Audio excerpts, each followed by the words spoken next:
I was a first-time mother living in poverty. You know, when you experience something personally, you have a little bit of an insight and are in a good position to be able to help and support others. Well, I was in the corporate world as a marketing executive for close to 20 years. I got laid off.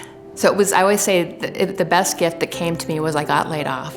The second best gift was it was the year 2008 when there wasn't more VP of marketing jobs to be found. I had to really learn to step up and own my own talents, my own gifts. I had to do a lot of my own inner work to really connect into who I am as a person and find my purpose.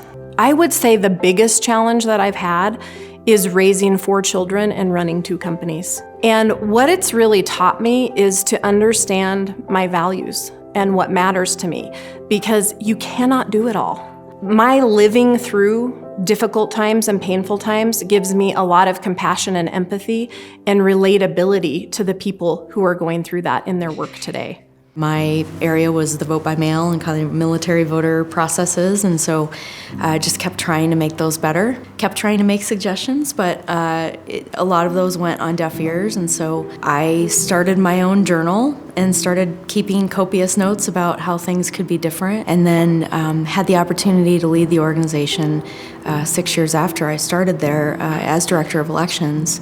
And then we started making all kinds of changes that I had outlined in my journal, in my playbook. Came to this country with no money, no friends, not knowing anyone, and started a life here. I was a woman in technology. I was a woman in technology who was a minority, and I was a woman in technology who was a minority and from a foreign country with a foreign accent. So I had 3 strikes against me right there. I faced a lot of overt and covert discrimination. I had no plan B. I had to succeed.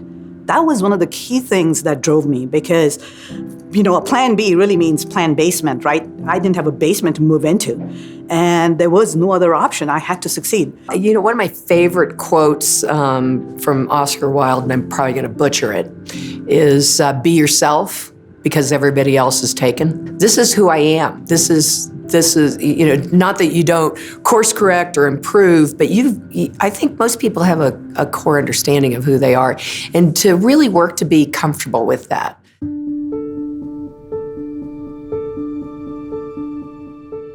I have this little photo on my desk. It's this picture of this very stern-looking woman behind a bunch of law books, and it's a black and white photo, and it says, "Women must work harder." And it's actually something my grandmother gave me when I graduated from law school. I've taken that to heart, and I come to work every day committed to do well for the people of Denver, to serve my community, and to just be the best lawyer I can. I think having a mentor or a coach or even an accountability partner who's a peer is really important. I've had my challenges, a lot of them in my personal life over the years, and I feel like everything that has happened to me has led me to where I am today, which I'm so grateful for. I want my daughter to, number one, see that women have the capability of achieving limitless things, and women and girls can truly do anything.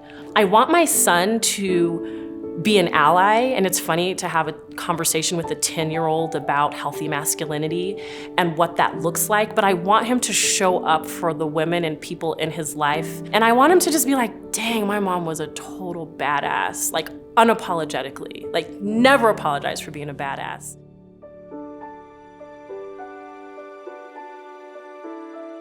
I've come a long way with, you know, the help of a few people.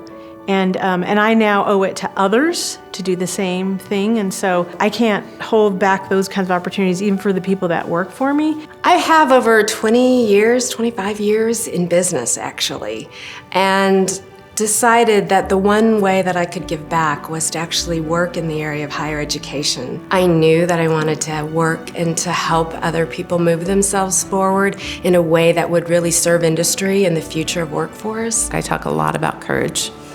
You know, it takes courage to live this life. I have a sign in my office that says, "Hello, courage." And I have to remind myself pretty regularly that I need to be courageous, whether it's saying the things I need to say or doing the things that scare me, or I think courage is a really powerful word. Whatever's next for me is going to include impact. So I want to be sure that I'm making an impact, whether it be with my job, with my team, with my customers, or here locally in our community and in the state of Colorado.